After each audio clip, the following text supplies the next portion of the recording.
Fried chicken was cheap comfort food for South Koreans. Now a meal can cost $22. Fried chicken and rice pizzas. How inflation is changing menus in Asia. Hong Kong Seoul CNN Business. Clark Park, a 35-year-old YouTuber, is one of many people in South Korea fed up with the high food prices.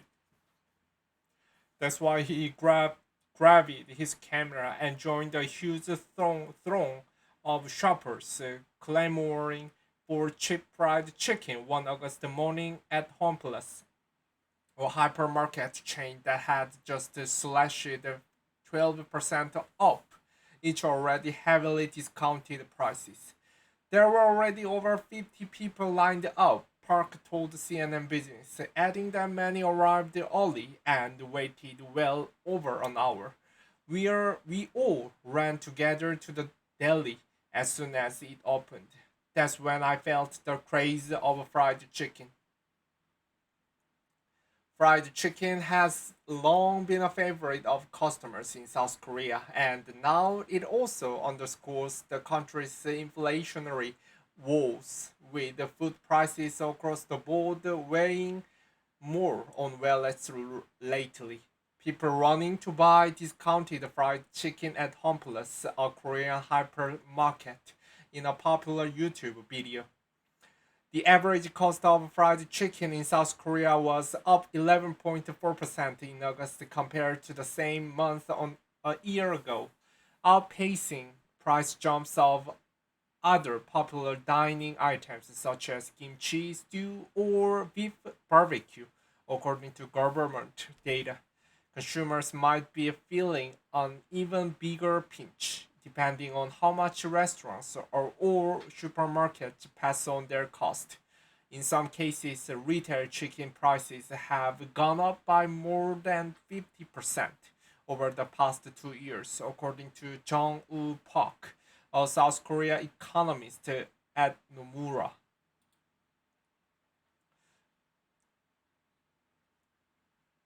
People around the world have been dealing with similar struggles in recent months as global food prices soared. And since like a chicken run at home plus a reminder of how households are adjusting to broader inflation, which has hit 5.7% in South Korea. They also spotlight how the country relies on their other nations for much of its food.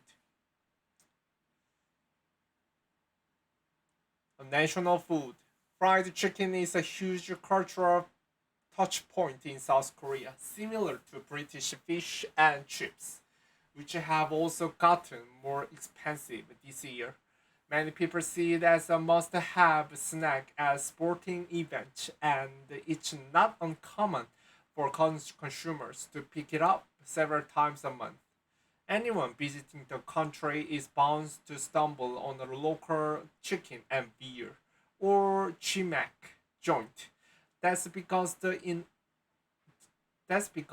one in every 20 restaurants is a chicken eatery, according to the government. South Korea is the world's third largest market for fried chicken, outpaces only by the far more populous United States and China. Data from market research provider Euromonitor International shows.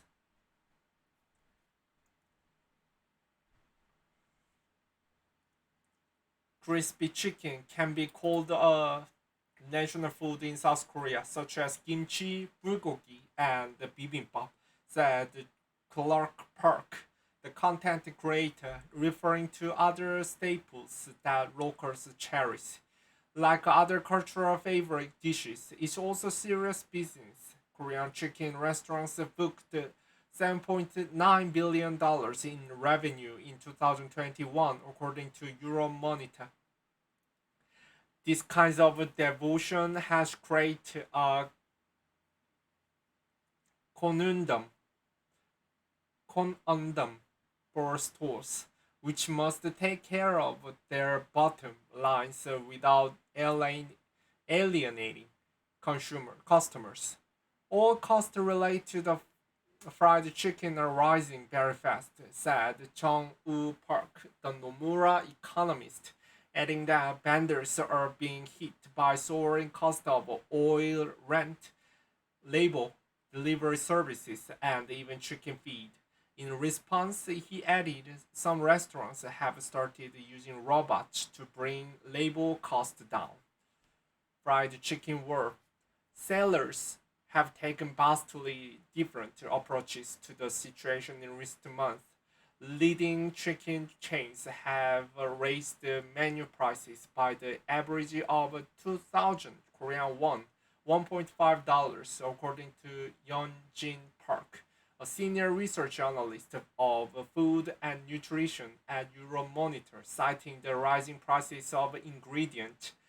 This led to the lawfully 10% to 15% jump in the price of fried chicken, she added. While the difference may seem small, it could easily mean customers will have to fork out nearly $22 for a simple meal, Yeonjin Park told CNN Business. Chicken, which used to be comfort food for Koreans, is now no longer an easy to order menu item without hesitation. By contrast, local hypermarkets are going in the other direction. The August sale that Clark Park attended at HomePlus was for what the chain called Dang Dang Chicken, a promotion of fried chicken for about a third of the price most retailers offer.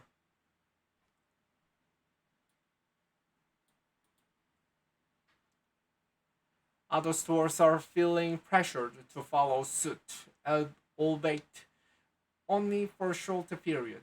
In August, Emart, another major supermarket chain, launched a 1 week promotion to sell fried chicken at almost 50% off and sold all 60,000 pieces. Not everyone can afford to slash prices, though, and some smaller outlets can be forced to close until their costs come down again. HomePlus Walker putting buckets of fried chicken out for sale. The hypermarket has created pressure on other stores to follow suit on each popular discount. If you look at how those chain businesses are able to sell at these low rates, that's basically due to economies of scale, said Barzali Bhattacharya, manager of industry briefing at the Economist Intelligence Unit. They are able to buy more product and consequently ask for a better rate for their suppliers. Now, your small mom and pop stores are not going to be able to enjoy that advantage, which means they are looking at their cost going much higher. The global crisis.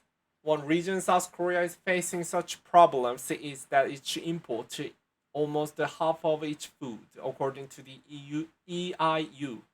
Each one of the Asian economies most exposed to surging prices around the world because it depends on other countries for many types of food. The Mura economist warned in a Zoom report. Singapore, Hong Kong, and the Philippines are also seen as vulnerable. Global food prices have soared this year, largely because of Russia's invasion of Ukraine. Both countries are typically major exporters of essential goods like wheat and sunflower oil. The worst may already be over. In August, the United Nations Food Price Index fell for the fifth straight month, and in Korea, overall inflation also eased more than projected. But things aren't expected to improve significantly anytime soon. We think inflation has now passed its peak, but it will likely remain above 5% for the rest of the year. Min Ju Kang, ING's senior economist for South Korea and Japan, wrote in a note to clients. Other pantry staples are getting more expensive elsewhere in Asia too. Last month, Thailand, where the government sets the pricing for some food staples, raised the prices on instant noodles for the first time in 14 years. A packet from a popular brand there has increased the equivalent of 3 to 20 cents, threatening to disproportionately hurt low income families. Food inflation is a sticky issue for Asia, said Patachalia, because the incomes in most of the region fall in the low or middle range. Food usually makes up a big share of a total consumer spending, in some cases, reaching 30% to 40%, she said. She concluded it was, I think, a matter of time before the global food price crisis hit Asia. CNN's Kawon Bae in Seoul and Kocha Alon in Bangkok contributed to this report.